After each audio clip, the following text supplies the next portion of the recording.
हरि शरणं हरि शरणं हरि शरणं हरि शरणं हरि शरणं हरि शरणं हरि शरणं हरि शरणं सुरभिशरणं सुरभिशरणं सुरभिशरणं सुरभिशरणं। सभी हरिभक्तों का गौ भक्तों का स्वागत है धेनु मानस के इस दिव्य पाठ में। तो चलिए अब हम 30 दोहे से आगे पाठ शुरू करते हैं। पहला सर्ग। काम ते नाम भयो संसारु, दिन दिन बढ़ई प्रभाव विस्तारु। ऋषि तपसी मांगन नित्य आवहि, दरस पाई निज सुफल मनावहि। संसार में काम से नाम होता है, प्रतिदिन प्रभाव का विस्तार होता है। बड़े बड़े ऋषि मुनि तपस्वी मांगने का बहाना बनाकर आते हैं एवं श्री कृष्ण दर्शन पाकर अपना जन्म सफल समझते हैं। वसुदेव प्रेरित तब आयो, गर्ग मुनि सब दर्शन पायो। गौ महिमा गावत यह सारी, गौशाला तब नाम उचारी। वसुदेव जी के द्वारा प्रेरित गर्गाचार्य मुनि गोकुल में आए, सभी ने उनके दर्शन पाए। यह सारी महिमा गौ माता की है। बाद में श्री कृष्ण का नाम गौशाला में रखा गया, नामकरण हुआ उनका। इनके नाम एक ते एका, गावई ऋषि मुनि नाम अनेका। गौ सेवा रक्षा हित हानि, गर्ग नाम गोपाल बखानी। भगवान श्री कृष्ण गौ सेवा रक्षा एवं हित के लिए आए हैं। गर्ग मुनि ने गोपाल नाम रखा। इनके एक से एक नाम, ऋषि मुनि इनके अनेक नाम गाते हैं। इन सो बड़ो शेष में ही आयो, संकर्षण बलराम कहायो। एक ही लक्ष्य गाय की रक्षा, हरि अवतरे धरा सुरक्षा। गर्ग मुनि बोले, इनके बड़े भाई शेषनाग पहले ही आ गए हैं, जिन्हें संकर्षण बलराम इन नामों से जाना जाता है। इन दोनों भाइयों का एक ही लक्ष्य है, गाय की रक्षा। हरि का अवतार पृथ्वी की सुरक्षा के लिए हुआ है। पृथ्वी के आधार गौ माँ है। धन्य यशोदानंद है, जागर आए शाम। धन्य भई ब्रज भूमि, जय अवतारे घनश्याम। जय गो माँ जय गोपाल। यशोदा और नंद बाबा धन्य हैं, जिनके घर श्याम का अवतरण हुआ, और यह ब्रज भूमि भी धन्य हो गई, जहाँ स्वयं भगवान अवतरित हुए। कर अरुपाद चार ते धावों, गो को गोठ प्रभुई अति भावों। पूछ पकड़ी अब होवत ठाड़ो, छन छन धेनु संग हरि बाड़ो। हाथ और पैर चारों से श्री कृष्ण दौड़ते हैं। गाय का घर यानी गाय का गोठ कृष्ण को बहुत ही प्यारा लगता है। पूंछ पकड़ के अब खड़ा होना सीखते हैं प्रभु। क्षणों के हिसाब से हरि गायों के साथ बढ़ रहे हैं। बिना गाय का व्यक्ति युगों से भी नहीं बढ़ पाता, उतनी तरक्की नहीं कर पाता, परंतु गाय के साथ रहने से वो हर क्षण विकास करता है। वत्स पिए पय फेन गिरा वहीं, हरि अति चाव भावते पावहीं। डगमगात उठी मुनि गिर जाई, गैयन चाटी उठे पुनि साई। बछड़े दूध पीते हैं, दूध का फेन गिरता है। हरि बड़े चाव भाव से उस फेन को चाटते हैं। श्री कृष्ण डगमगाते हुए उठने का प्रयास करते हैं, फिर गिर जाते हैं। गौएं चाटती हैं, फिर श्री कृष्ण उठ जाते हैं।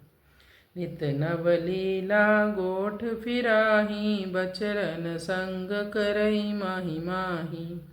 अब दौड़न लागे गोपाला, बड़ो भयो बोलहि सब ग्वाला।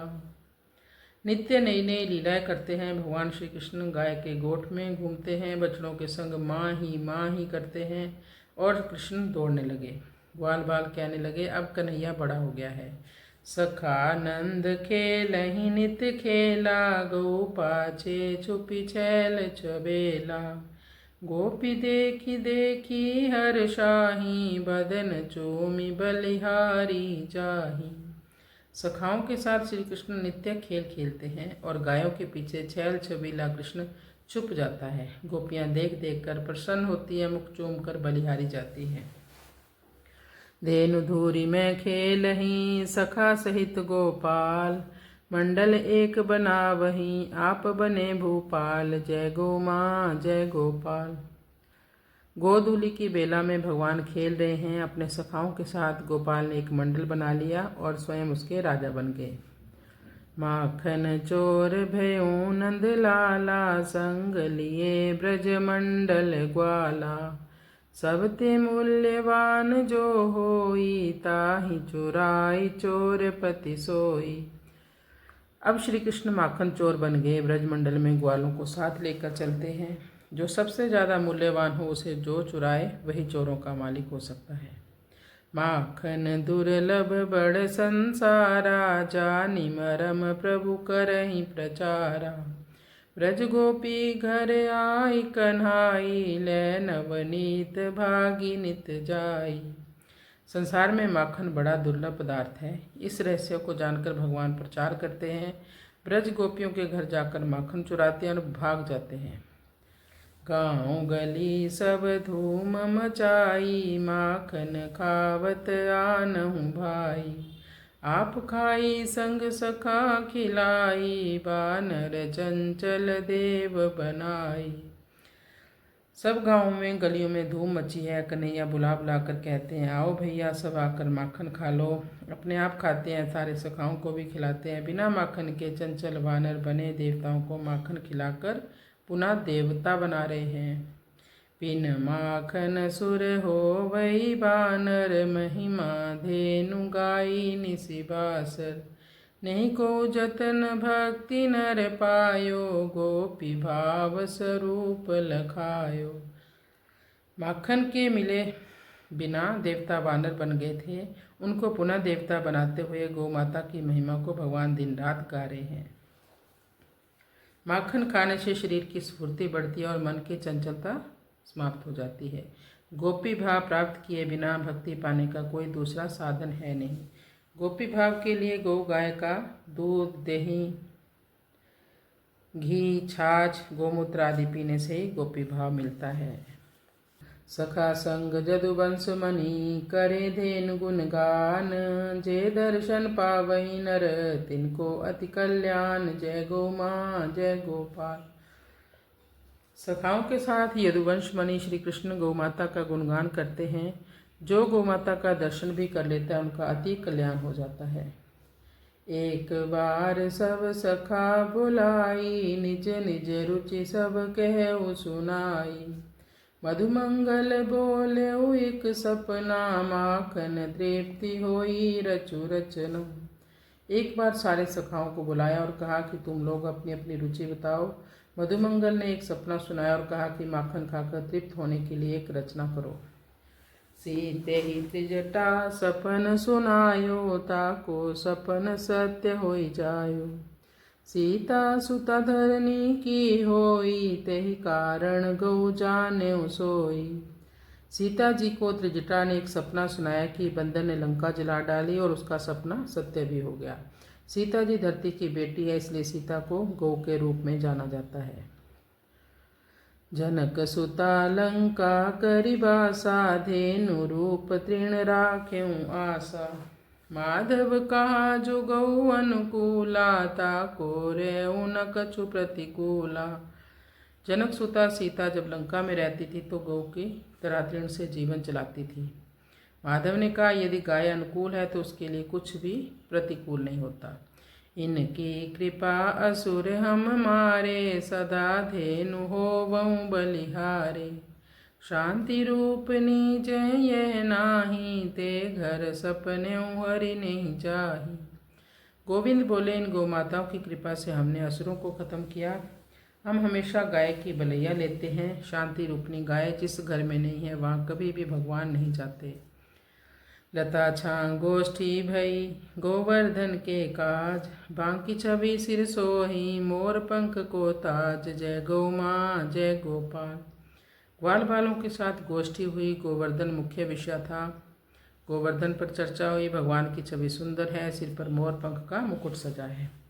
अति करुणामय कृष्ण सुभाओ, वत्स बांधि देखे सकी नाव। बंधन खोली मुक्ति तेहि दीने, काल प्रभाव रहित सब कीने। भगवान श्री कृष्ण करुणा में स्वभाव के हैं, बछड़ों को बंधा हुआ नहीं देख सकते, सबके बंधन खोल दिए, सभी काल के प्रभाव से रहित हो गए। जो एक बार वत्स बन जाई, समय सीम सो दियो लंघाई। सब ते सुगम भेउ जग माही, बछड़ा बन सो काल न साही। एक समय जो गोवत्स गौ का प्यारा बन गया, वह समय की सीमा को लांघ गया। संसार में सबसे सुगम यही है कि बछड़ा बन जाइए और काल के प्रभाव से बच जाइए। फिरत कृष्ण गृह सबके जावे, गौ बछड़न को बंध छुड़ावे। माखन चोर पुकारे कोई, सुनत एक टक देखै सोई। फिरते हुए श्री कृष्ण सबके घर जाते हैं, घूम घूम कर सबके घरों में जा रहे और जाकर के बंधे हुए बछड़ों के बंधन खोल देते हैं। जब कोई कृष्ण को माखन चोर कहकर पुकारता है तो सब एकटक देखकर सुनते हैं। चोर जोग सब जोगन माही, रचेऊ कृष्ण निज भक्तन आही।